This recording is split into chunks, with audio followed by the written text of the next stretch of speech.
c'est une mise à nu, ça, pour moi. Hein. C'est quelque chose de très compliqué pour moi de raconter les détails de ma vie intime, de raconter mes faiblesses, mes doutes, mes peurs, mes craintes, mes addictions.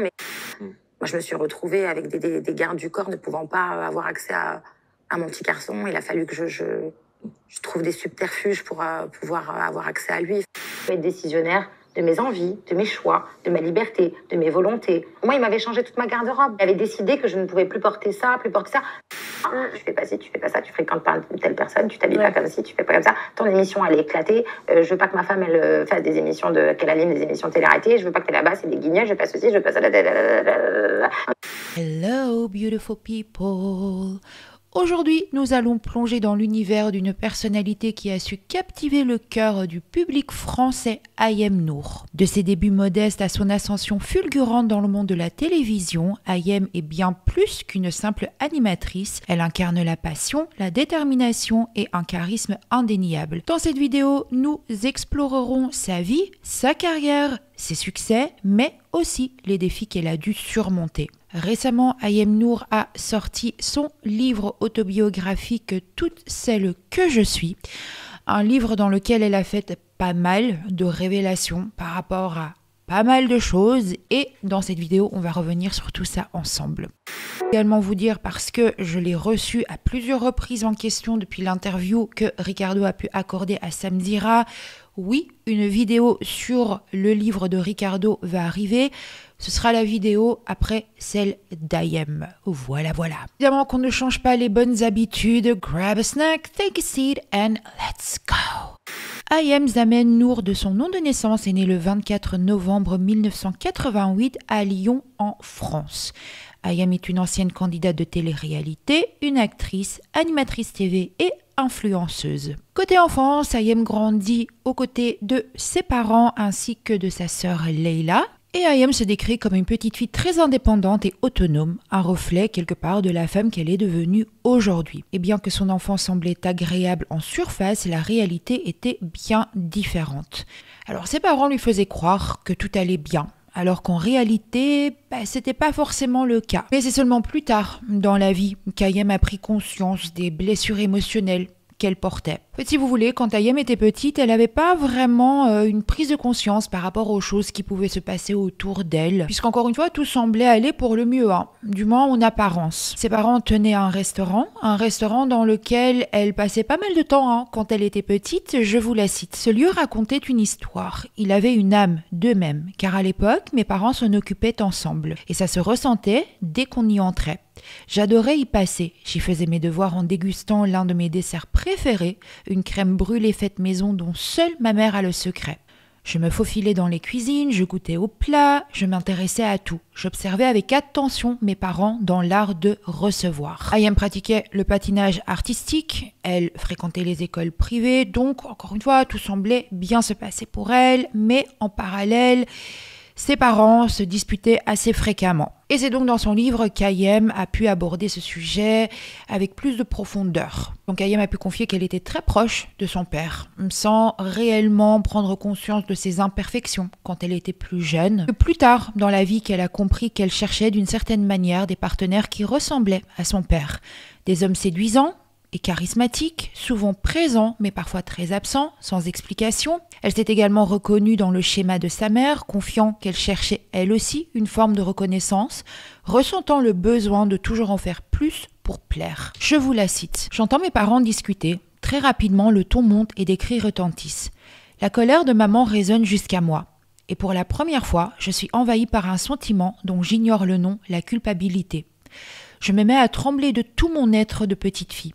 J'ai peur d'avoir mal fait, peur d'avoir déçu papa. Je ne comprends pas grand-chose tout en sachant déjà trop. Je m'en veux. Si maman est en colère après papa, c'est ma faute. Si maman a du chagrin, c'est aussi de ma faute. Si papa claque la porte et ne rentre pas ce soir, c'est toujours ma faute. Peut-être que papa ne m'aimera plus. Et s'il ne m'aime plus, c'est sûr, ce sera ma faute. C'est de cette façon que raisonne un enfant. Il porte la culpabilité des erreurs de ses parents et l'angoisse d'être abandonné ou rejeté. On parle sans cesse de l'amour inconditionnel que l'on ressent en devenant parent Pourtant, l'amour le plus inconditionnel à mes yeux est sans aucun doute possible celui que l'on ressent en tant qu'enfant. Cet amour inexplicable qui nous fait les aimer coûte que coûte, envers et contre tout. Ma peur de l'abandon est-elle née ce jour-là ? Recroquevillée dans mon bain de mousse, à partir de là, j'ai compris qu'il valait mieux se taire que trop en dire.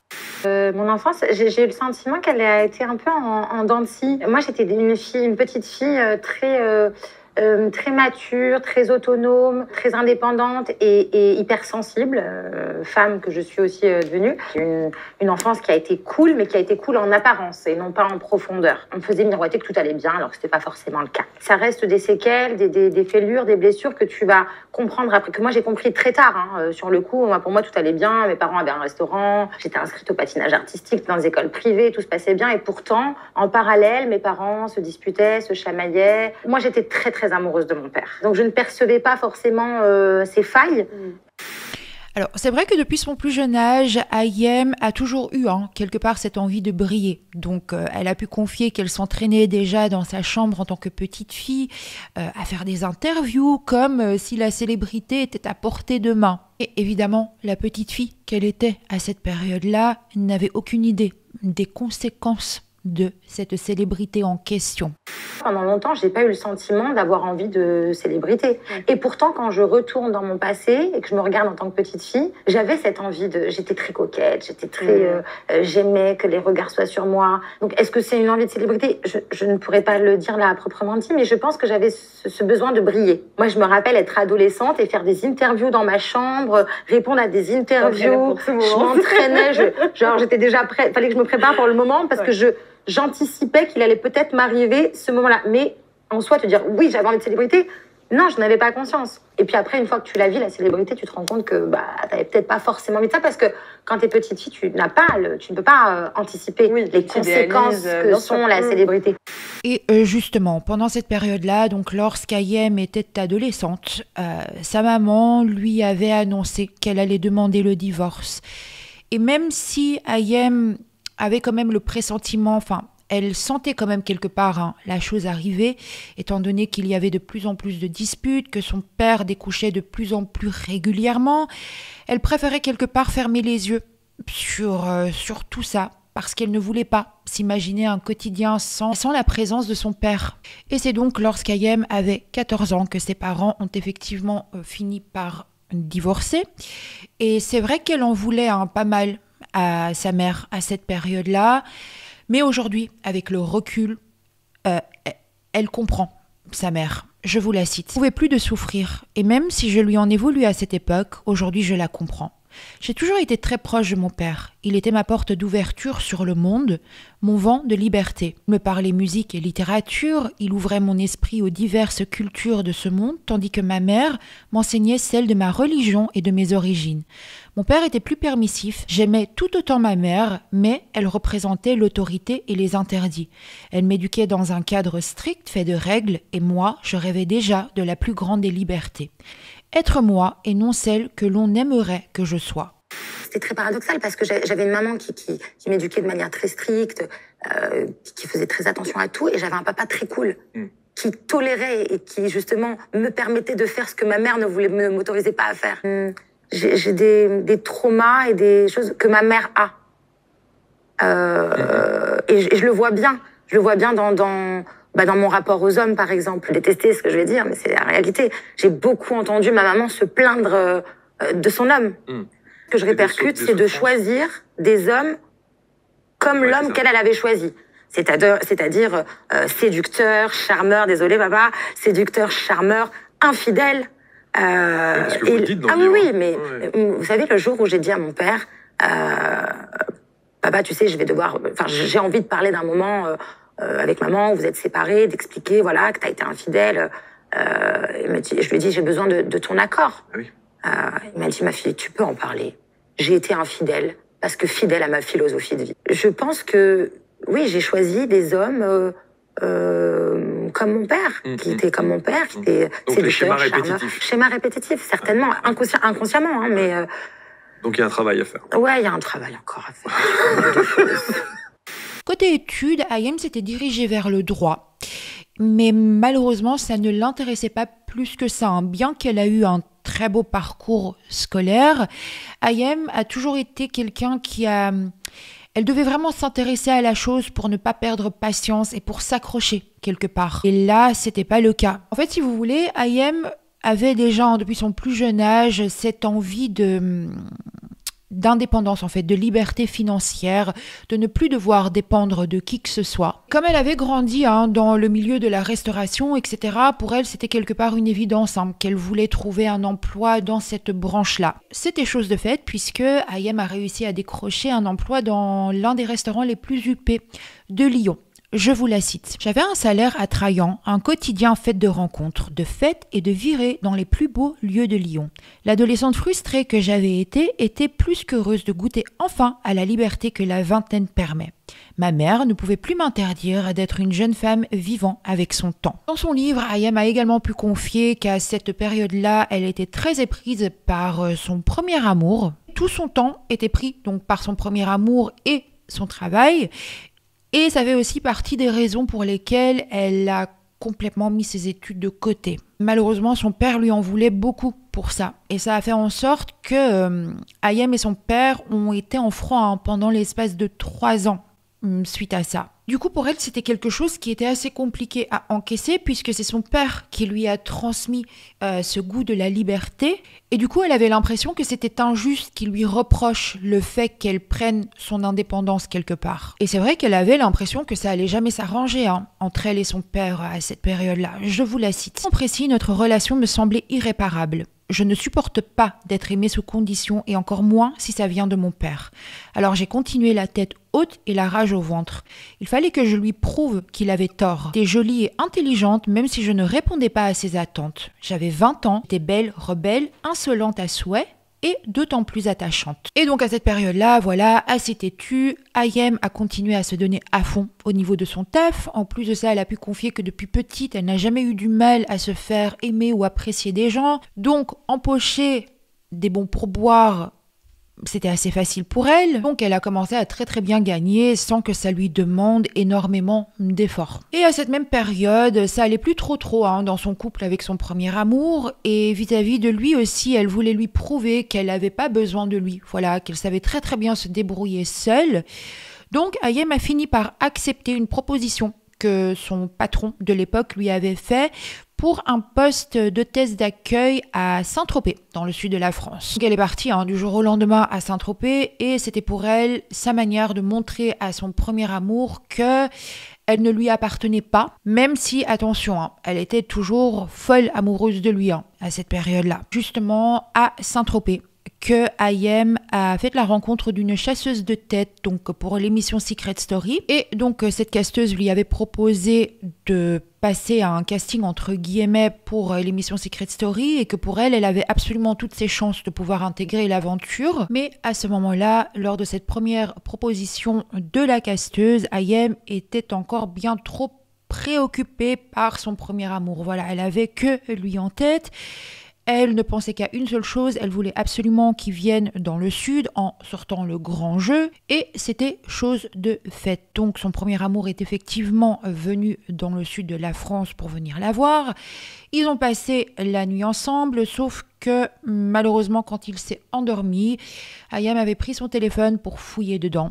Et c'est là qu'elle a découvert qu'il était infidèle. Elle a donc réveillé en hurlant, en pleurant, et elle a décidé de mettre un terme à cette relation. Et c'est donc quelques jours plus tard qu'elle a de nouveau croisé cette fameuse casteuse en question, qui a de nouveau insisté pour qu'elle participe à l'émission, etc.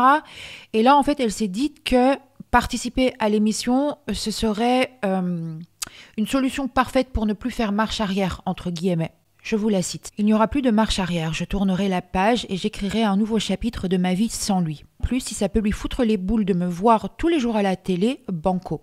En écrivant ces lignes, je réalise. Ça n'a jamais motivé ma participation à cette émission. C'est l'amour, toujours l'amour qui me guide ou me fout dedans.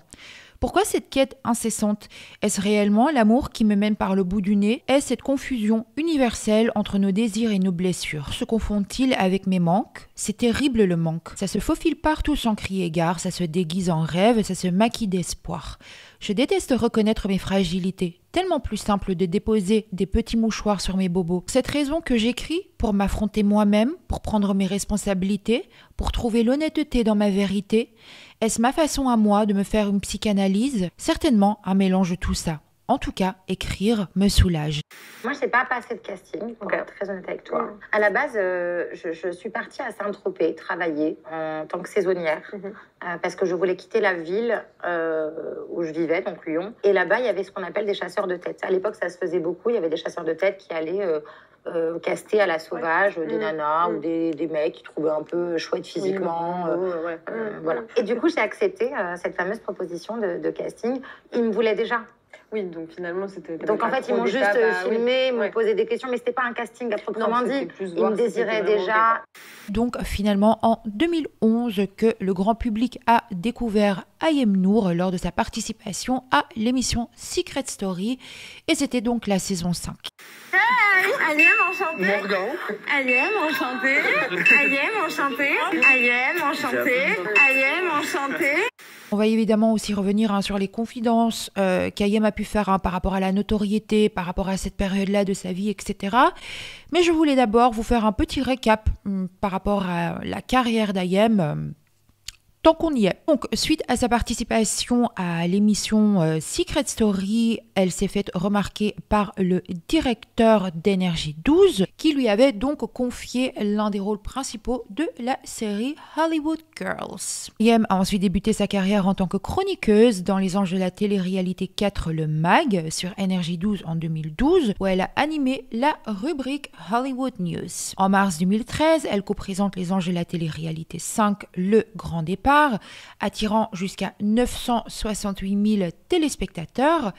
Elle lance ensuite Ça va sans rire en octobre 2013, mais l'émission a été déprogrammée en décembre en raison de mauvaises audiences. En 2014, elle a quitté Énergie 12 pour MCM, où elle a animé L'œil d'Ayem, puis Les samedis d'Ayem sur June entre 2014 et 2015. Le tour sur Énergie 12 se fait en janvier 2016 avec le Mad Mag, qu'elle a présenté jusqu'à sa congé maternité en mai. Elle avait repris au mois d'octobre. Elle a aussi animé la finale de Friends Trip en décembre 2016 et le lancement de la 9e saison des Anges en février 2017. Après plusieurs déprogrammations, Énergie 12 annonce en 2018 qu'elle ne reviendra pas sur la chaîne. En janvier 2020, elle rejoint Touche pas à mon poste, mais son passage était assez bref. En 2023, Ayem a décroché son premier rôle dans un court-métrage du réalisateur français Quentin Delcourt.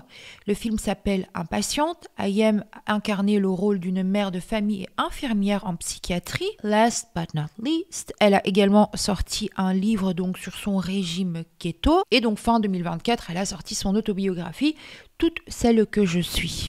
Et donc voilà, revenons maintenant un instant à la période Secret Story, parce que c'est vrai que dans son livre, elle s'est pas mal confiée par rapport à cette période-là de sa vie. Je vous la cite. À l'époque, cette émission était un véritable phénomène. Elle était regardée par des millions de téléspectateurs et autant adorée que détestée. Elle ne manquait pas de susciter des vifs sentiments, soit ils nous aimaient, soit ils nous haïssaient. Il n'y avait pas de juste milieu. Secret Story s'est terminé pour moi, j'ai subi un déferlement médiatique de l'ordre incroyable. Et je dis bien subi, car personne n'est préparé à devenir du jour au lendemain le centre d'intérêt de la presse people. En tout cas, moi, je ne l'étais pas. En l'espace de quelques semaines, j'étais devenu le produit du moment. C'est vrai que la notoriété que les candidats de télé-réalité avaient à cette période-là n'est pas vraiment comparable avec celle des nouveaux candidats de télé-réalité aujourd'hui. À cette époque-là, c'était vraiment des starlettes, vraiment. Donc Ayem a pu confier que les producteurs étaient prêts à lui offrir beaucoup pour l'amadouer. Dès qu'elle est sortie de Secret Story, ils lui ont proposé d'aménager dans un très bel appartement à Paris. Ensuite, ils lui ont tout de suite proposé de participer à l'émission de télé-réalité Les Anges de la télé-réalité. Elle se trouvait aussi sur la couverture de pas mal de magazines.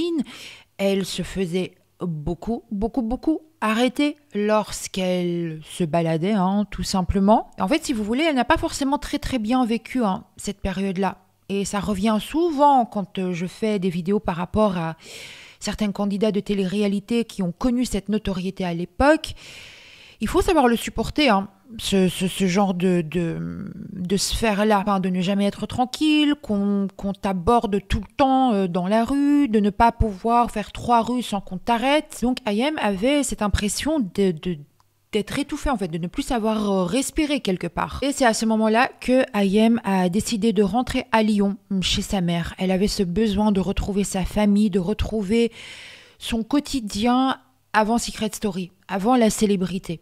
Et c'est donc à ce moment-là qu'elle a retrouvé et renoué avec son père. Puisque rappelez-vous, Ayem et son père étaient en froid pendant une longue période, pendant plusieurs années.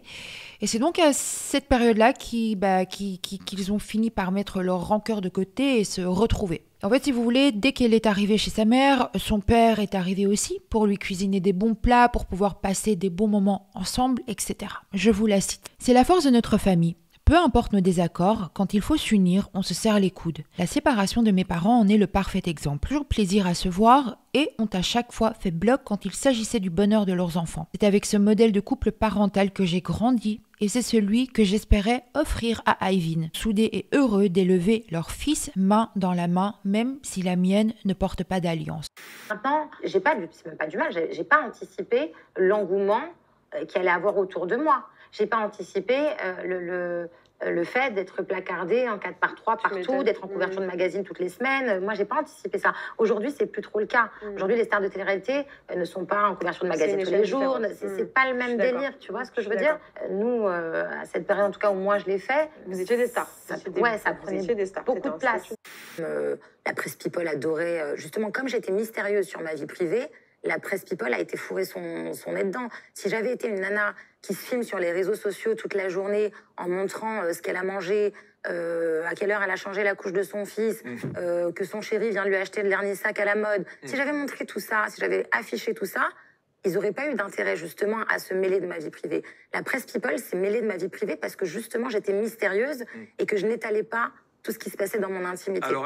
Et justement, maintenant, nous allons revenir sur sa relation avec son ex-compagnon Vincent Miclet. C'est vrai qu'Ayem n'a jamais réellement parlé publiquement de sa relation avec Vincent. Par contre, dans son livre, elle a fait énormément de révélations. Et notamment revenu sur leur rencontre. Et ça aussi, c'est la première fois qu'elle en parle, donc on va revenir sur tout ça ensemble. Donc Ayem a pu confier que c'était un ami à elle qui lui a proposé de venir passer une semaine dans un château de son hôte. Il lui a expliqué qu'en fait cette personne, qui est donc Vincent, l'aurait vue sur une couverture de magazine et qu'il voulait absolument la rencontrer. Et donc il y avait un jet de prévu qui allait décoller dans quelques heures et elle était donc invitée à s'y rendre avec une amie à elle, une amie de son choix, donc un plus un en gros. À ce moment-là, elle en a parlé à une amie à elle qu'elle appelle N dans son livre et qu'elle considère comme sa petite sœur de cœur, qui, elle, était super emballée par cette idée de pouvoir aller passer une semaine à mener une vie de princesse, entre guillemets. Par contre, en contrepartie, Ayem, elle, n'était pas forcément emballée par cette proposition. Elle se demandait plutôt pour qui cet homme se prenait. Elle se demandait plutôt pour qui il la prenait, elle, pour lui faire ce genre de proposition-là. Au final, elles ont prétendu qu'elles allaient effectivement s'y rendre, mais elles ont fini par les planter dernière minute. Je vous la cite. Entendu, il faut remettre les choses dans leur contexte. À ce moment-là, j'ai le vent en poupe. Je suis à la mode, je suis demandée, désirée. Je fais la une des magazines People, j'anime des émissions qui cartonnent, je gagne très bien ma vie. Des jets, j'en ai déjà pris, et des hommes avec beaucoup d'argent, j'en fréquente. Des mecs beaux, intelligents, talentueux et très riches qui rêvent de me foutre dans leur lit, ce n'est pas ce qui manque. Ça peut paraître prétentieux, c'est pourtant ma réalité à cette époque. J'en parle très ouvertement dans mon livre. Des hommes qui avaient une aisance financière à ce moment-là, c'était vraiment pas... je sais que ça va paraître hautain, mais c'est la vérité. Enfin, j'étais dans un milieu du showbiz, des hommes qui avaient une aisance financière, j'avais que ça autour de moi.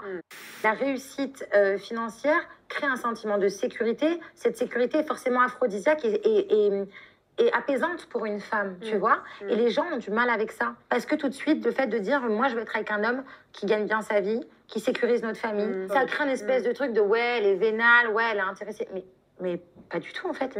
J'ai le droit d'avoir un homme qui se bat, qui est ambitieux, qui veut prendre soin de nous, qui veut assurer nos arrières. Il y a quoi de mal à ça? Je trouve qu'on mélange tout, en fait. Cet homme-là pour l'argent. Et pourtant, je gagnais très bien ma vie. À cette époque-là, mais bien sûr. Voilà. Oui, je gagnais très bien ma vie. J'étais à la tête d'une émission qui cartonne. Vincent, qu'elle appelle V dans son livre, hein, je préfère quand même le préciser, même si, d'après moi, c'est très clair qu'elle parle de son ex-conjoint Vincent Miclet, fait donc passer le message à l'ami en question qui lui a fait cette proposition de base pour lui dire qu'il y avait un deuxième jet qui était prêt à décoller. Et même si elle a pu confier qu'elle était tentée par la chose, elle a quand même fini par refuser une deuxième fois. Donc le fait que Vincent lui a tenu tête, c'est quelque chose qui à la fois l'a agacé, mais en même temps, ça lui a plu. Ayem a fini par accepter, mais à condition qu'elle voyage sur un vol commercial. Il a fini par accepter. Elles ont alors pris la route vers Orly. Donc une fois arrivés, un chauffeur les accueille et ils prennent donc la route vers ce fameux château. Je vous la cite. Après avoir roulé une bonne heure, la voiture arrive devant un portail d'une hauteur surpassant à tout ce que l'on peut imaginer. Je me redresse et passe la tête par la vitre pour ne pas perdre une miette de ce spectacle époustouflant. J'ai l'impression de pénétrer dans un film Walt Disney. Mon rêve de princesse est là, devant moi, il me tend les bras. Pas facilement impressionnable, mais là, je dois bien avouer que je suis à 2 doigts d'avoir le souffle coupé. Donc, elle fait la rencontre d'une dame qui s'est présentée à eux, qui lui a proposé de choisir sa chambre. Pendant ce temps-là, Vincent lui a fait monter une bonne bouteille de champagne. Et là, elles se mettent donc en maillot pour profiter un petit peu du jacuzzi qui se trouvait dans la chambre en question. Et donc, ensuite, Ayem se dirige vers la cuisine où un homme était en train de préparer des crêpes et un autre homme qui était posé dans un canapé qui était en train de donner des ordres au personnel avec une attitude qui avait pas mal déplu à Ayem. Justement, elle a pu confier dans son livre qu'elle a eu un coup de cœur pour cet homme qui était en train de préparer les crêpes sans savoir que c'était Vincent en réalité. Puisque l'homme qui était assis dans le canapé à donner des ordres, etc., c'était le meilleur ami de Vincent. Le majordome m'invite à prendre place à la droite du président. Je m'installe, circonspecte, une main se pose sur mon épaule suivie de cette phrase que je n'oublierai jamais. « Ça va la châtelaine ?» La châtelaine ? Je raccroche les wagons et monte enfin dans le bon. L'homme que je prenais pour V et son meilleur ami est celui que je pensais être un charmant invité et le V en question. Elle a également pu confier qu'il était plein de petites attentions, qu'il était très respectueux, qu'il n'a pas tenté de l'embrasser le soir même et qu'il l'a respecté comme un homme qui se respecte, en gros. Voilà comment Ayem et Vincent se sont rencontrés. Alors justement, concernant leur relation, elle est revenue sur pas mal de détails et pas mal de détails sombres. Alors, je suis obligée de quand même le préciser, c'est sa vérité, c'est ses confidences. Je n'étais pas là, je ne sais pas ce qui est vrai ou pas. Maintenant, bien évidemment que moi, personnellement, j'ai tendance à la croire, mais pour des raisons évidentes, je suis quand même obligée de préciser que, je n'étais pas là, je ne vivais pas avec eux, donc je ne sais pas. Donc, on va revenir sur pas mal de confidences ensemble. Évidemment que je ne vais pas revenir sur tout. Je vous invite à lire son livre si jamais ça vous intéresse. Ne vous inquiétez pas, on va quand même revenir sur pas mal de choses ensemble. Donc elle est notamment revenue sur sa grossesse en confiant que c'était pas une grossesse qui était prévue. Étant donné qu'Ayem était en pleine ascension professionnelle, elle était beaucoup prise par le travail. En plus de ça, un gynécologue lui avait diagnostiqué un problème de fertilité, lui conseillant de ne pas prendre la pilule puisque ça pouvait du coup aggraver sa situation. Donc pour elle, en gros, c'était pratiquement impossible de tomber enceinte. Et c'est après 3 ans de vie commune qu'Ayem avait été prise par des maux de ventre qui étaient... c'était des gros maux de ventre. Donc Vincent l'a tout de suite emmenée à l'hôpital. Là, à l'hôpital, elle a donc passé plusieurs examens. Et c'est là qu'elle va donc apprendre qu'elle était enceinte depuis plusieurs semaines. Je vous la cite. À ma grande surprise, V lève mon bras signe de victoire et annonce ma grossesse surprise. Je reste interdite. Pourquoi décide-t-il pour nous de ce qui se choisit à 2 ? Comment peut-il nous priver d'une telle discussion ? prendre sans moi cette si grande décision. Il vient de voler mon libre arbitre. Il vient de faire de moi sa chose.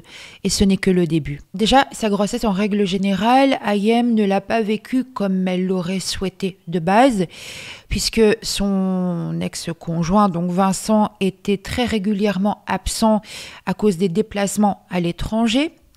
Elle est notamment aussi revenue sur le jour où elle avait rendez-vous pour découvrir le sexe de leur bébé. Elle lui a donc évidemment proposé de venir avec pour qu'ils y aillent à deux.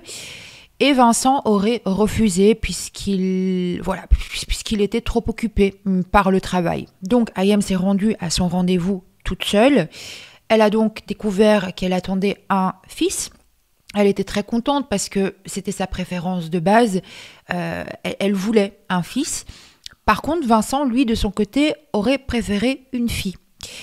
Et c'est quelque chose qui l'angoissait pas mal de lui annoncer ça. Donc, une fois qu'elle est rentrée à la maison, elle a pu confier qu'il avait la tête dans son journal et que quand elle lui avait annoncé que c'était un petit garçon qu'ils attendaient, il lui aurait répondu « Tant pis, on fera avec ». Je vous la cite. « Je souffre en silence, je tais mon chagrin. Personne ne comprend la tristesse quand elle baigne dans le luxe et l'opulence. La vitrine est si belle, personne ne se doute de ce qu'il se passe dans l'arrière-boutique. Les disputes entre nous se multiplient. Les incompréhensions s'affrontent et se tiennent tête. Parce que je porte son enfant, il croit me posséder. Je lui appartiens, nous sommes liés pour la vie. » Il y avait un prix à payer. Qui était? C'est oui. Ça la question. Oui. Et c'est pour ça qu'on en vient à l'emprise. Et c'était ne plus être décisionnaire de mes envies, de mes choix, de ma liberté, de mes volontés. Moi, il m'avait changé toute ma garde-robe. Il avait décidé que je ne pouvais plus porter ça, parce qu'à un moment donné... tu devais représenter... Je devais représenter la femme de, tu vois. Tu fais pas ci, tu fais pas ça, tu fréquentes pas telle personne, tu t'habilles pas comme ci, tu fais pas comme ça. Ton émission, elle est éclatée. Je veux pas que ma femme, elle fasse des émissions qu'elle anime des émissions de télé-réalité. Je veux pas que là-bas, c'est des guignols, je veux pas ceci, je veux pas ça. On était arrivé à une liste où je me disais, du coup, est-ce que je peux respirer ou c'est à quel moment que tu me donnes l'autorisation de respirer, en fait? Donc, c'était quand même et tout ça a été un conflit constant, tu vois. Il n'acceptait plus celle qu'il avait, toute celle que je suis. Même si il arrivait parfois à me formater sur certaines choses, c'était une forme de formatage, mais avec laquelle j'étais en accord. Il m'a jamais mis un gun sur la tempe pour me forcer. Puis de toute façon, j'étais sous l'emprise de l'amour, déjà. C'est une emprise d'être amoureuse. Dès lors où ton cerveau ne fonctionne plus et que tes choix et tes actes ne sont régis que par le cœur, comme dirait l'autre, tu en perds la raison. Et le cœur a ses raisons que la raison. Malheureusement, ça a juste continué à dégringoler, puisque quand elle a donné naissance à leur fils Ayvin, elle aurait subi pas mal d'humiliations venant de la part de Vincent. Je vous la cite. « Je ne suis plus assortie à la Rolls et V me le fait savoir autant que possible. Plus il me le signifie, plus je mange. Moins je m'incie, plus il me rejette. Je ne suis plus invitée à parader à son bras lors de ses dîners d'affaires ou de ses soirées mondaines. Je ne suis pas belle à voir. Tant que je n'aurai pas retrouvé mon apparence, je serai privée de sortie. Elle est belle, la vie de princesse. Il va aller jusqu'à m'organiser un planning de chirurgie esthétique. Je refuse catégoriquement. C'en est trop pour moi. Merci, mais non merci. La femme objet n'a pas qu'un gros cul. Elle a un cœur aussi. Je me sens tellement rabaissée que mon esprit rebelle reprend le dessus. » C'est justement à cette période-là qu'Ayem avait décidé de se reprendre elle-même en main, mais pas en passant par la case chirurgie esthétique, mais en faisant ce fameux régime keto. Et elle avait fait un livre par rapport à ça, si jamais ça vous intéresse. Et j'ai aussi retrouvé une interview où elle avait un petit peu parlé de ce régime en question. Je vous laisse regarder, on se retrouve juste après. De le raconter, de le partager, et je voulais pas garder ça en fait pour moi. En fait, j'avais enfin trouvé la solution et je me suis dit il faut que je partage ça. Donc voilà, je voulais faire comprendre que on peut s'alimenter correctement, on peut se faire plaisir et on peut aussi prendre soin de soi. Et voilà, j'ai voulu le partager dans ce livre. Et est-ce qu'on est obligé de céder à l'image et au regard des gens ? C'était même plus par rapport aux gens, là. Là, c'est moi qui m'aimais plus. Là, c'était même plus le regard des gens. J'étais arrivée à un moment donné où je me levais le matin, je supportais plus le reflet dans le miroir. Je supportais plus m'habiller, devenait un calvaire au quotidien. Je n'allais pas aux événements quand j'étais invitée, parce que voilà, je me sentais mal dans ma peau. Et pourtant, je faisais bonne figure. Je faisais bonne figure parce que c'est mon caractère. Il a fallu que moi, je mette de côté tout ce que les gens pensaient de moi en me disant « Ayem, est-ce que toi, tu te plais comme ça? Est-ce que tu t'aimes comme ça ?» Un matin, je me suis levée, je me suis dit « Non, je me plais plus comme ça. » Et je me suis lancée dans l'alimentation keto, que j'avais découverte aux États-Unis, mais qui me convenait. Juste une explication. L'alimentation cétogène, en fait, consiste à amoindrir tous les apports en glucides. Okay. Tout ce qui est sucre lent et sucre caché, parce qu'on a tendance à oublier que le sucre, malheureusement, se cache partout, même dans les aliments salés. Et en fait, moi, je ne pouvais pas faire un régime pour faire un régime. Il fallait encore une fois que ça me ressemble, que ça me corresponde. Et là, c'était gourmand, parce qu'on pouvait manger de l'avocat, de la crème, du beurre, du fromage. Et je me suis dit, ah bah là, ça me correspond. Et je me suis lancée dans cette alimentation cétogène, je vais y arriver. Et puis voilà, puis ça a été un succès. Et... On a le sentiment que vous... Et pour revenir un instant sur les confidences qu'elle a pu faire, alors si tout ça est vrai, je suis obligée de dire ça. Moi, personnellement, je crois à Ayem. Voilà, maintenant, chacun est libre de croire. Voilà, moi, je la crois.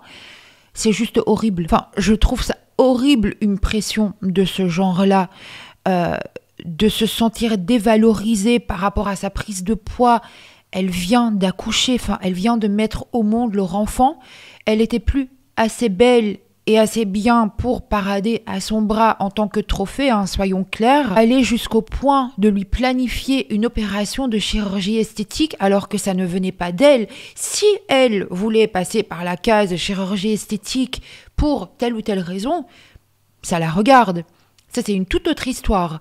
Mais là, on parle d'un homme qui lui aurait planifié une opération de chirurgie esthétique alors qu'elle n'a même pas relevé la chose. Mais à quel moment on fait quelque chose comme ça? Franchement, ce genre de comportement-là, mais c'est d'un narcissisme sans nom. Et ça, franchement, c'est répugnant. Et voilà, donc dans son livre, elle est aussi beaucoup revenue sur...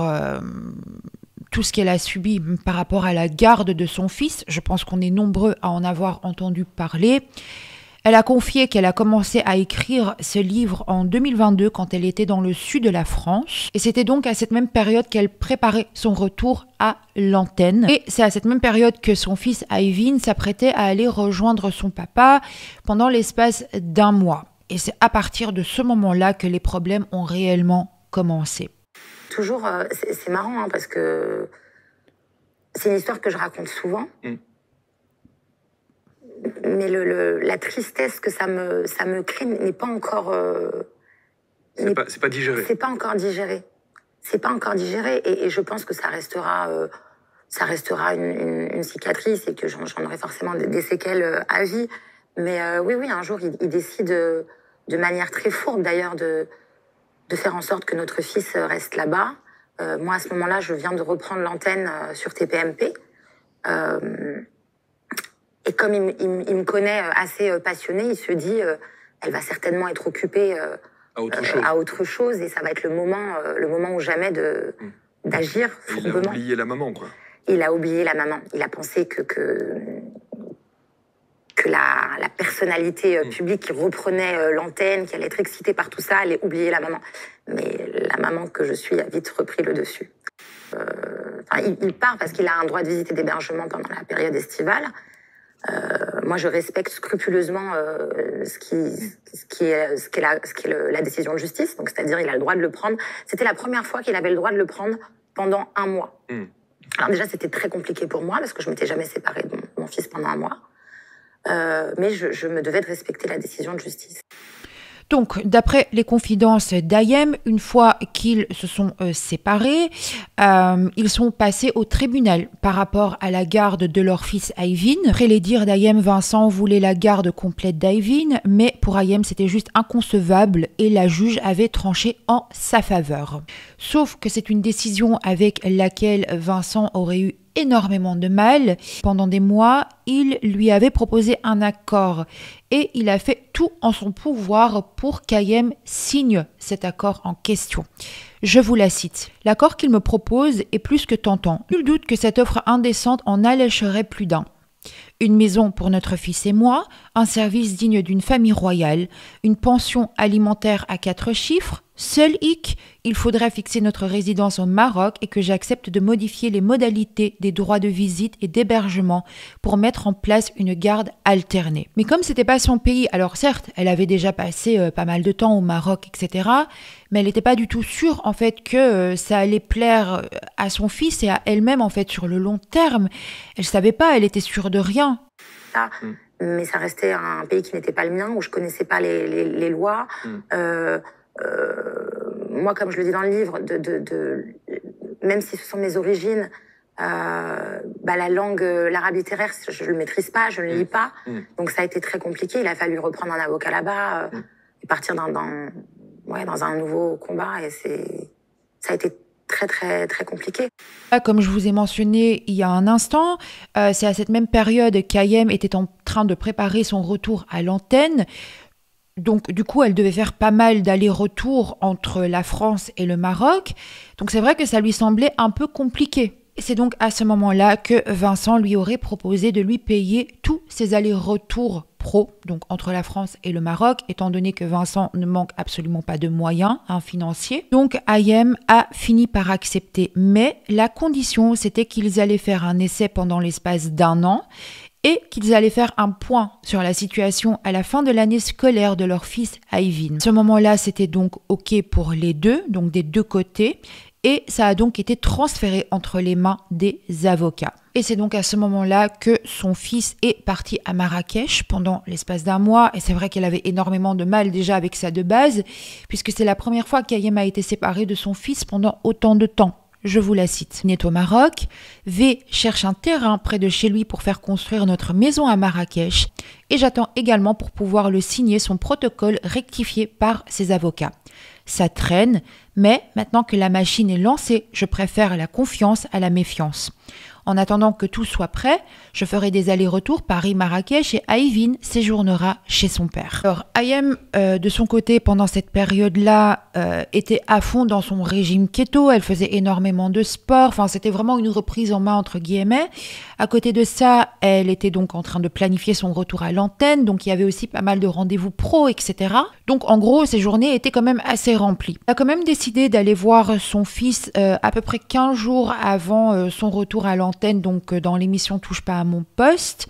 Elle n'avait pas croisé Vincent à ce moment-là, puisque Vincent aurait fait faire déposer Ayvin par ses gardes du corps. Bon, voilà, une fois qu'Ayem était avec son fils, évidemment qu'elle a profité de chaque instant auprès de son petit prince. On va revenir un tout petit instant sur son retour à l'antenne, parce qu'elle a touché 2-3 mots par rapport à ce sujet-là, et je voulais quand même revenir dessus avant de continuer justement par rapport à tout ce qu'elle a enduré par la suite. Le jour J de son retour à l'antenne, elle a pu confier qu'elle était angoissée. Elle avait peur, comme la toute première fois à la télé, voire même encore un peu plus. Elle a tenté de se calmer elle-même en se rassurant, en se disant qu'elle connaissait très bien son métier, qu'il n'y avait absolument pas de raison que ça se passe mal. Ça ne s'est pas forcément passé comme elle l'avait prévu. Elle est notamment revenue sur le comportement de Mathieu Delormeau. Je vous la cite. « Elle m'a demandé de me lever, de faire un tour sur moi-même afin que tout le monde constate que je suis plus la grosse Ayem, que je rentre de nouveau dans mon jean taille 36, dans les codes de beauté qui nous sont imposés. En bon élève du patriarcat, je me suis laissée traiter comme une bête de foire. » J'ai pris beaucoup de poids à une période. J'avais reperdu du poids parce que j'avais fait un livre autour de l'alimentation keto et j'avais perdu beaucoup de poids naturellement. Mais oui, j'avais été un peu choquée par le fait qu'ils me disent « lève-toi, montre-nous comment tu es devenue », tout ça. Mais en fait, encore une fois, à ce moment-là, c'est marrant parce que moi, je fais beaucoup de déni. J'ai jamais conscience des choses à proprement dit quand elles se passent. À ce moment-là, quand il me fait ça, moi, je me lève et je suis toute fière. Une fois son passage sur Touche pas à mon poste terminé, elle s'est directement dirigée vers l'aéroport pour aller voir son fils. Voilà, elle avait besoin de voir son fils. En plus de ça, elle commençait à avoir un mauvais pressentiment, comme quoi Vincent aurait voulu qu'elle vienne s'installer au Maroc pour de bon et pas seulement pour 1 an, comme c'était prévu entre eux. Je vous la cite. « Il attend que je déplace mon quotidien dans un pays qui n'est pas le mien. Et il est prêt à beaucoup pour que je me plie à ses desiderata. Il a fallu attendre mon retour sur l'écran de sa télévision pour déclencher ses foudres. Les masques commencent à tomber. Désormais, à chaque visite, il m'impose la présence de ses gardes du corps pour voir Ayvin. Je crois qu'au fond, il n'a jamais compris pourquoi je souhaitais à tout prix travailler, sachant que lui pouvait tout m'apporter sur un plateau. Sauf que son plateau tout argenté soit-il, est avant tout fait de barreaux de fer et d'acier. Et moi, je tiens trop à ma liberté. Et ça, c'est vrai que c'est quelque chose, elle a pu confier, qu'elle avait remarqué ça dès le début de leur relation.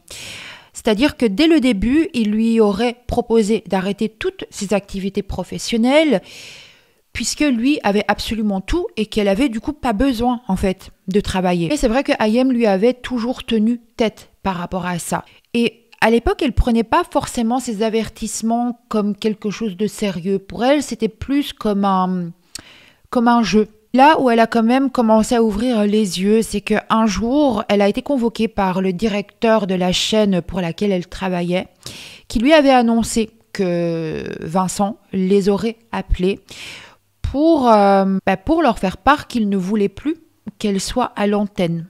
Je vous la cite. « C'est de masquer ma détresse. Tant bien que mal, j'ai essayé de garder la tête haute. Tout ce fichu réflexe de vouloir sauver les apparences. Par chance, cet homme était remarquablement intelligent et d'une grande finesse d'esprit. Regardez avec cette tendresse propre à ceux qui comprennent avant toi ce que tu es en train de vivre et à clôturer l'entretien sans attendre de réponse de ma part. En m'assurant de son soutien indéfectible, qu'il garde sa femme, je garde mon animatrice. » C'est vrai qu'avec le recul, Hayem a pu confier qu'elle aurait effectivement dû le quitter quand elle a pris conscience de ses comportements toxiques, mais voilà, elle était à fond dans sa relation, elle en était incapable en fait à cette période-là de sa vie. Et elle est notamment revenue sur un autre moment qu'elle n'a jamais relevé dans les médias. C'était donc bien avant la naissance de leur fils Ivan. Donc à cette période-là, elle vivait déjà depuis un petit moment avec Vincent.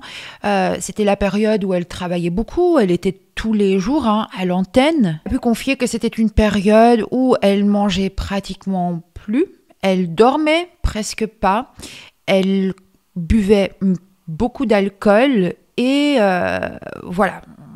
C'est là où Vincent lui aurait proposé un fameux médicament pour essayer de l'aider à s'endormir. Je vous la cite. « J'accepte. Je n'ai aucune raison de me méfier. Il en prend régulièrement. À ce qu'il paraît, c'est sans danger. Je suis dans un tourbillon d'angoisse qui me coupe l'appétit. L'alcool les apaise et le Stilnox m'aide à trouver du repos dans cette tempête médiatique qu'est devenue ma vie. V prétend que je dois faire une pause, me mettre au vert. Il me convainc de couper avec l'agitation de mon quotidien et m'emmène dans une clinique à quelques kilomètres de Paris.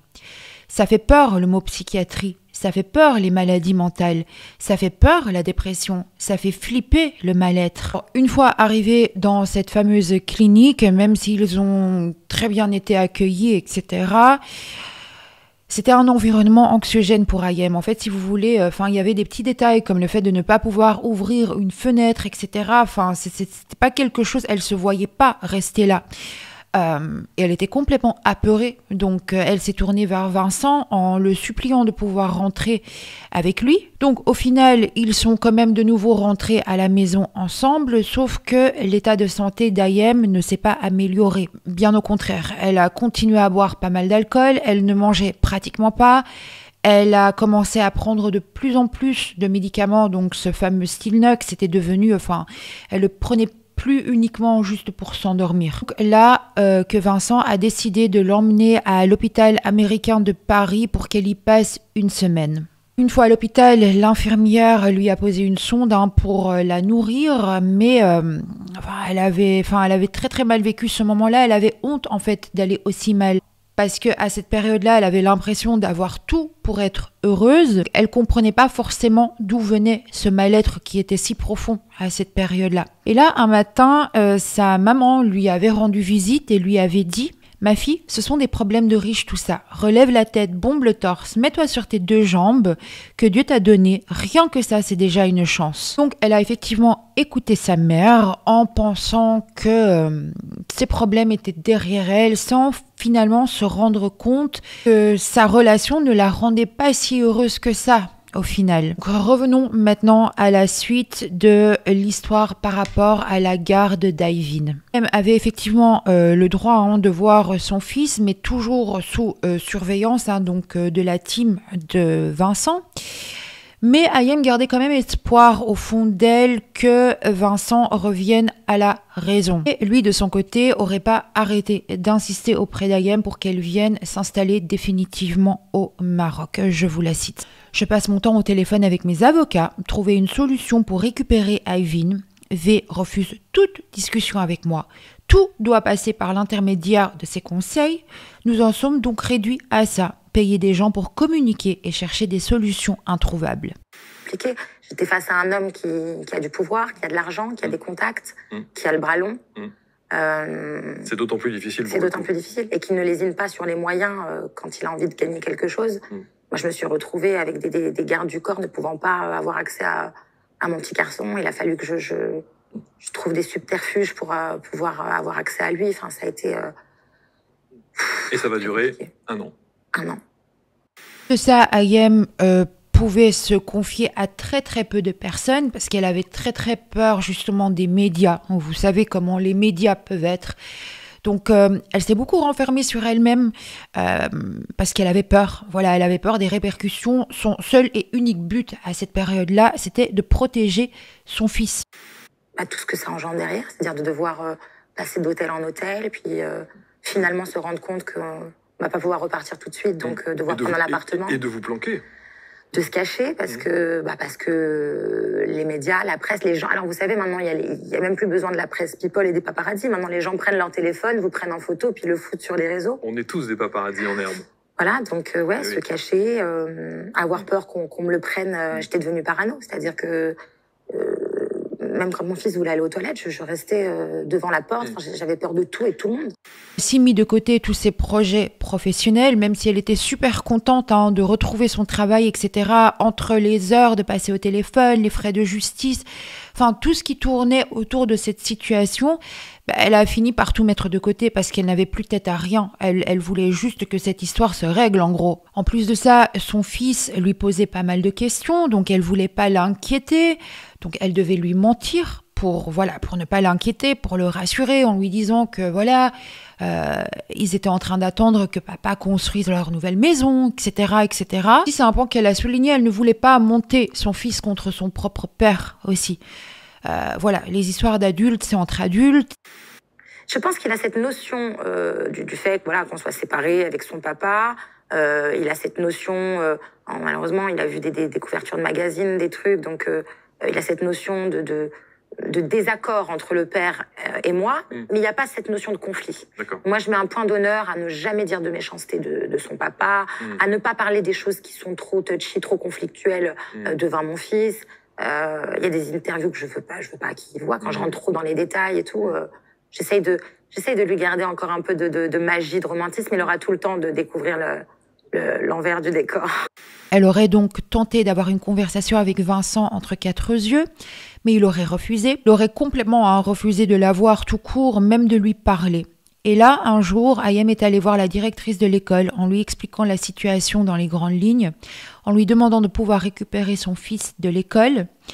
Elle a fini par accepter, sauf qu'elle était dans l'obligation de prévenir le père de l'enfant, donc Vincent. Donc Ayem lui avait juste demandé d'attendre qu'elle soit dans le taxi pour éviter de se retrouver poursuivie par son équipe de sécurité. Donc une fois qu'ils sont arrivés à l'école, elle passait son temps au téléphone avec ses avocats tout en s'occupant de son petit prince, évidemment. Ayvin, elle a dû prétendre que tout se passait bien, que demain il allait retourner à l'école, etc. Enfin, prétendre que c'était juste une journée normale, entre guillemets, pour ne pas l'inquiéter.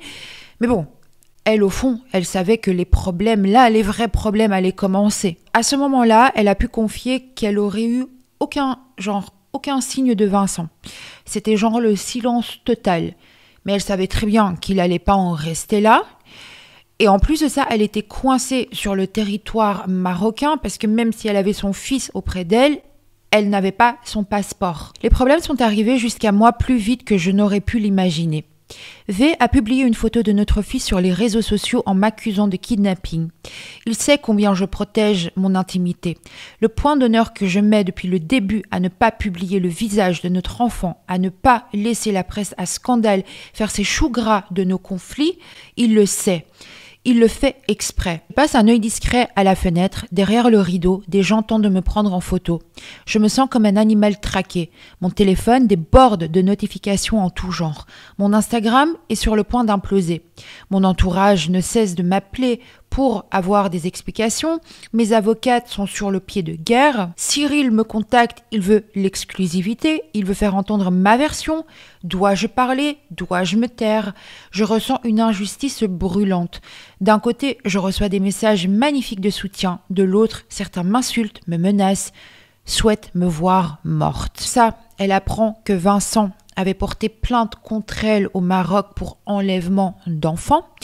Donc, il devait apparaître devant la justice marocaine et très rapidement. Ayem avait très peur. Déjà, elle se trouvait pas dans son pays. En plus de ça, elle se trouve devant un homme très puissant. On parle vraiment de quelqu'un avec énormément de pouvoir. Sans parler du fait qu'elle devait se trouver un avocat marocain. Elle ne connaissait personne là, donc elle a dû passer via pour en trouver un, et pas juste un avocat, mais un bon avocat, un très bon avocat. En plus de ça, elle était coincée dans cette chambre d'hôtel avec son fils qui lui demandait non-stop pourquoi tout le monde essayait de les prendre en photo.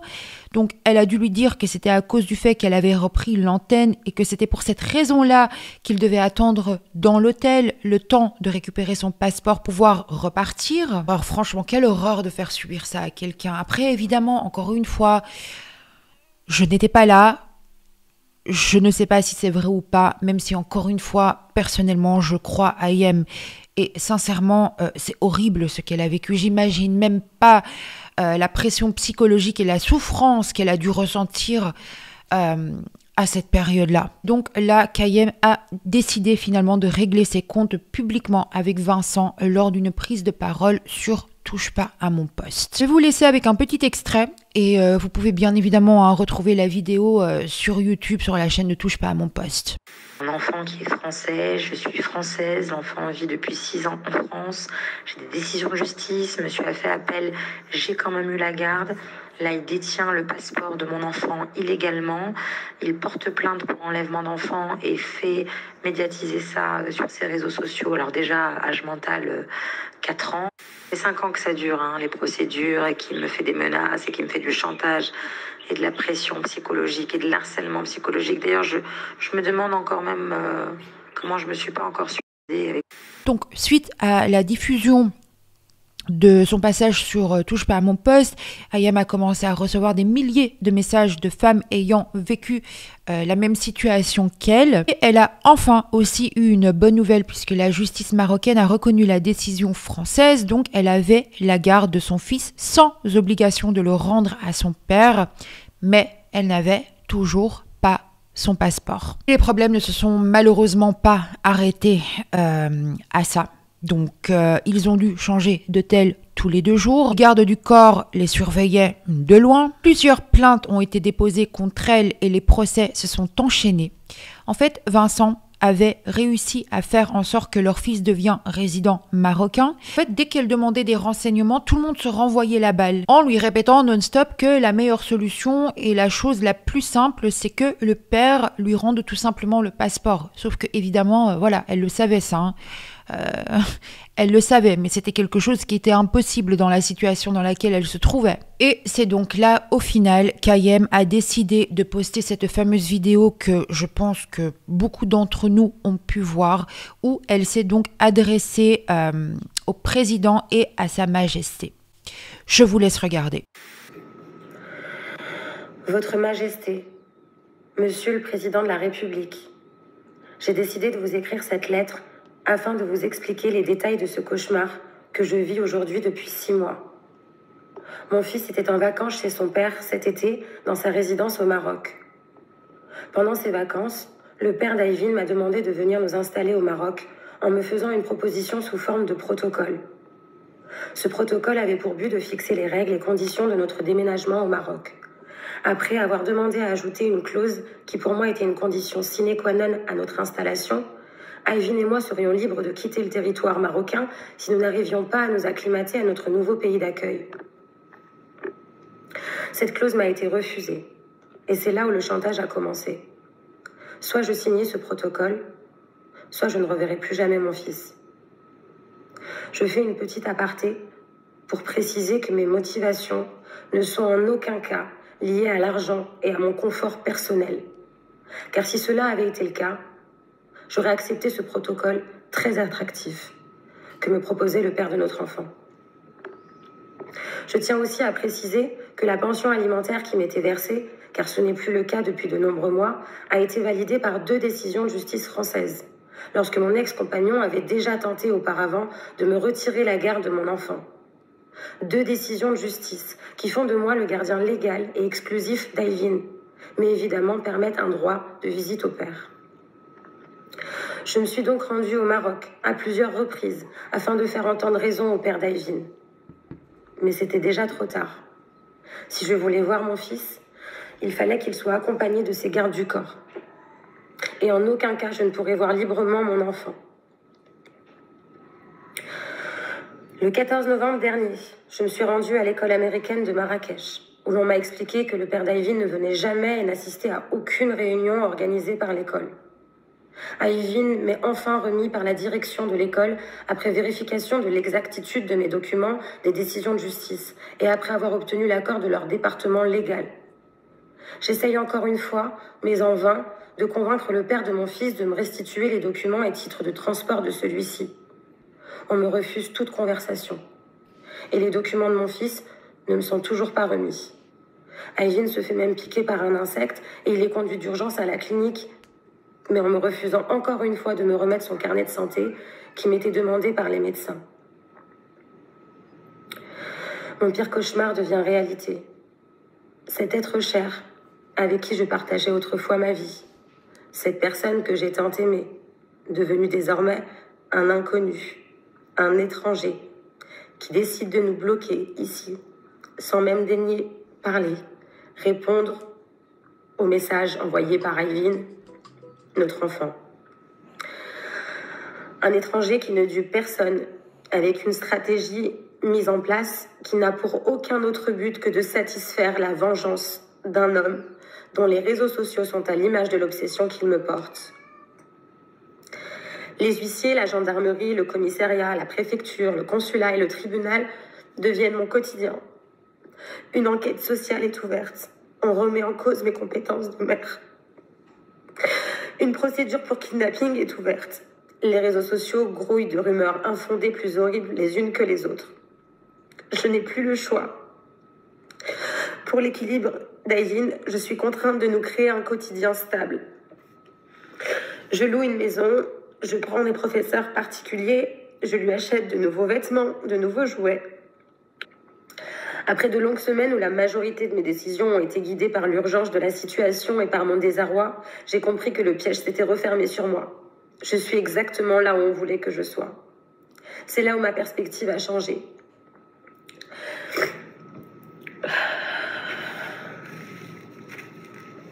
Enfin libre. Enfin presque. Nous nous sommes donc rendus à l'aéroport afin de rentrer chez nous, en France. Nous enregistrons nos bagages. Mon fils chante et danse à l'aéroport en me félicitant d'avoir enfin réussi à nous faire rentrer chez nous. Je donne nos titres de transport à la police aux frontières et là, c'est la douche froide. On nous demande de nous rendre dans le bureau du chef de la police. Il a enfin réussi à remettre en cause la garde exclusive d'Ayvin en me poursuivant pour kidnapping. Je suis donc désormais officiellement poursuivie pour l'enlèvement de mon propre enfant, duquel mon pays m'a donné la garde. Cerise sur le gâteau, on m'apprend aujourd'hui que je ne suis plus libre de quitter le territoire marocain jusqu'au procès, où je risque non seulement de perdre mon enfant, mais également d'aller en prison. Votre Majesté, Monsieur le Président de la République, c'est un appel à l'aide, un appel au secours, un cri de détresse d'une mère désemparée que je lance. Je vous supplie de me venir en aide.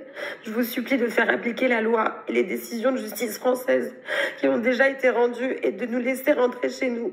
Je vous implore de ne pas me séparer de mon enfant. Et je demande à toutes les personnes qui verront cette vidéo de la partager afin que mon message puisse...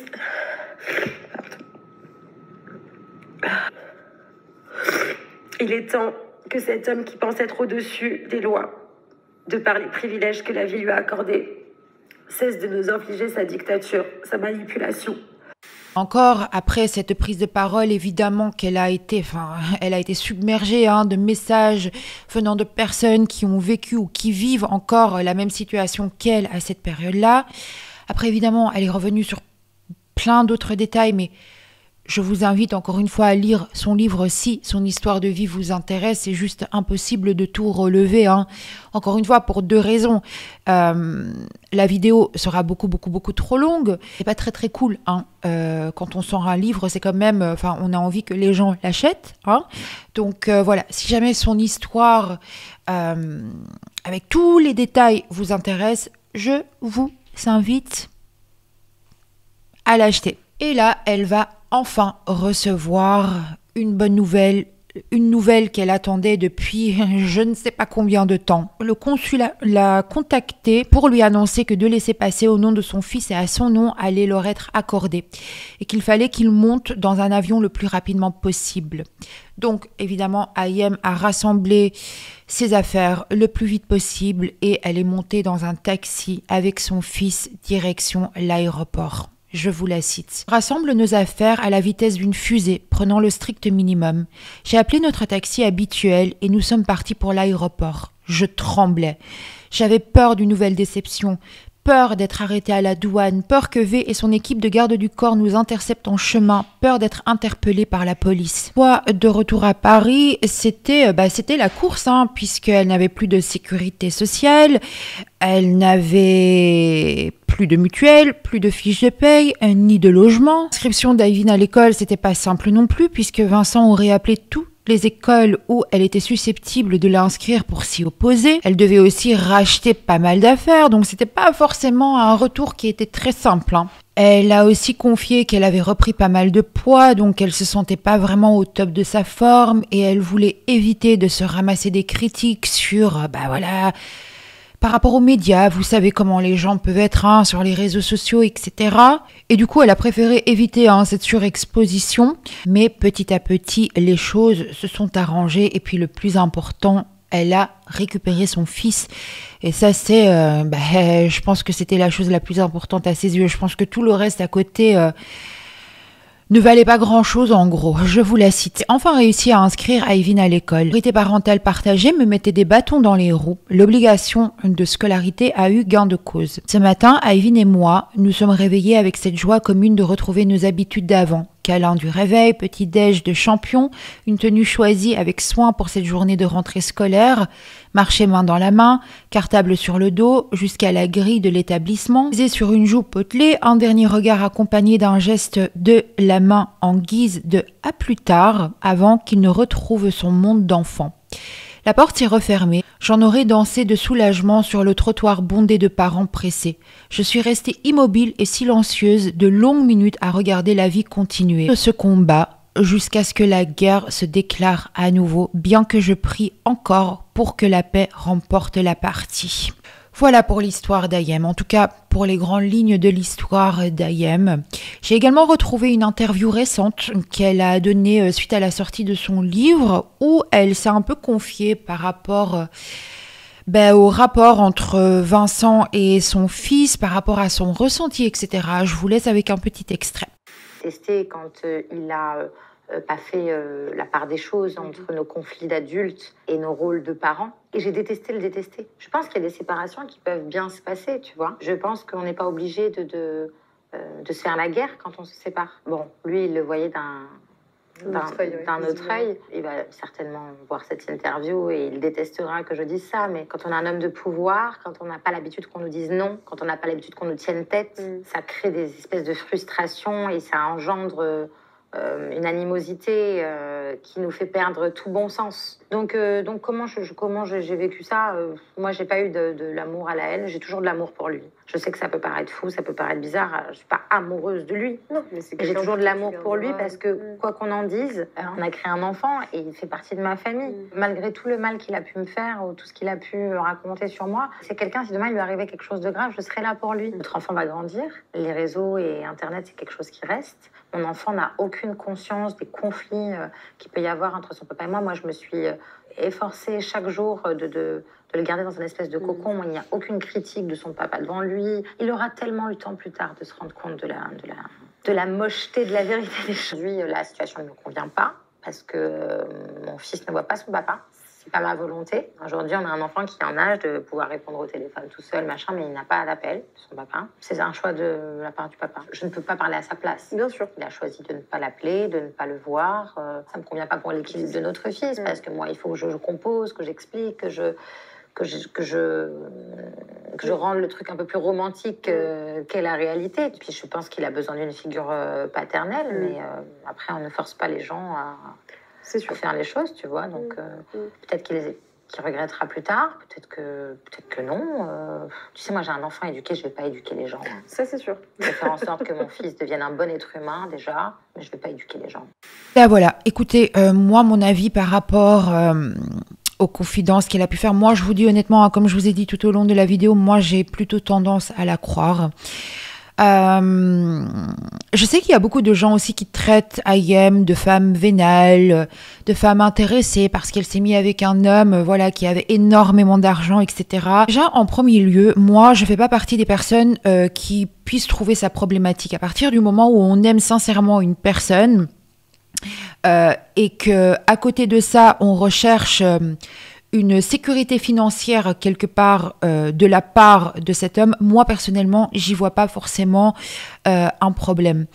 Maintenant, évidemment, quelqu'un qui va uniquement se mettre avec un homme pour son argent, où il n'y a pas de sentiments, où il n'y a rien de tout ça, ça c'est un autre sujet. Encore une fois, chacun fait ce qu'il veut, mais ça, c'est encore un autre sujet. Mais il faut pas oublier aussi qu'Ayem, quand elle a rencontré Vincent, alors certes, elle n'avait pas ses moyens. Vincent, c'est quelqu'un avec énormément de moyens, mais elle avait des moyens. Ayem était très, très aisée, financièrement parlant. Moi, je pense sincèrement qu'elle a dû aimer cet homme. Voilà. Pour moi, elle n'était pas uniquement avec lui pour ses finances. Ça, personnellement, j'y crois pas.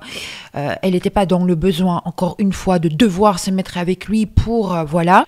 Et puis même, c'est même pas le sujet. Chacun fait ce qu'il veut. Voilà. Je vais même m'arrêter à ça parce que chacun fait ce qu'il veut. Maintenant, je trouve ça horrible ce qu'elle a vécu. Vraiment. Et c'est encore la preuve, une fois, que l'argent ne fait pas tout. Et c'est malheureusement souvent le cas dans des cas comme ça où effectivement, quand on voit l'extérieur, on se dit « Waouh, mais mon Dieu, mais quelle vie de princesse, et cette personne doit tout avoir, et ci, et ça », alors qu'on ne sait pas ce qu'il se passe une fois que les portes sont fermées. Et des personnes, justement, avec autant d'argent, avec autant de pouvoir, regardez les conséquences que ça peut avoir, vous voyez. Là, on parle quand même de son enfant. Il aurait quand même essayé de lui priver, déjà, de voir son enfant comme elle le voulait, de lui imposer, d'après ses dires, des gardes du corps quand elle allait voir son propre fils, de ne pas lui rendre le passeport pour qu'elle puisse rentrer en France avec son enfant, alors qu'elle avait la garde de son fils. Et ça a dû être horrible d'être face à quelqu'un, justement, avec autant de pouvoir, grâce ou à cause plutôt de sa situation financière. Maintenant, évidemment que moi, j'espère que ce soit pour elle, mais surtout pour le petit, que les choses puissent s'arranger entre eux et qu'ils puissent avoir une communication, enfin pour le bien-être du petit, que le petit puisse voir son père, parce qu'un enfant n'a pas à subir une situation du genre malheureusement. Et moi je pars du principe que quand un enfant a la chance d'avoir ses deux parents en vie dans sa vie, que c'est quand même bien d'avoir la présence de ses deux parents, que le petit puisse voir son papa aussi. Maintenant, apparemment, ça viendrait du côté du coup de Vincent qui ne donne plus de nouvelles ou qui ne souhaite pas voir son fils pour le moment, ou voilà, je sais pas. Mais c'est triste d'en arriver là. parce que c'est l'enfant qui paye. Après, voilà, c'est une histoire qui est très, très personnelle. Ça les regarde que. La seule chose, je suis contente pour Ayem qu'elle a pu rentrer avec son fils et que tout va bien pour elle et le petit aujourd'hui. J'espère que les tensions vont pouvoir s'apaiser, surtout pour le bien-être, encore une fois, de leur petit prince. Et je trouve ça triste d'en arriver là. Et encore une fois, je trouve ça absolument... Enfin, c'est horrible ce qu'elle a vécu à ses côtés. Alors, attention, bien évidemment qu'il y a dû y avoir plein de beaux moments entre eux.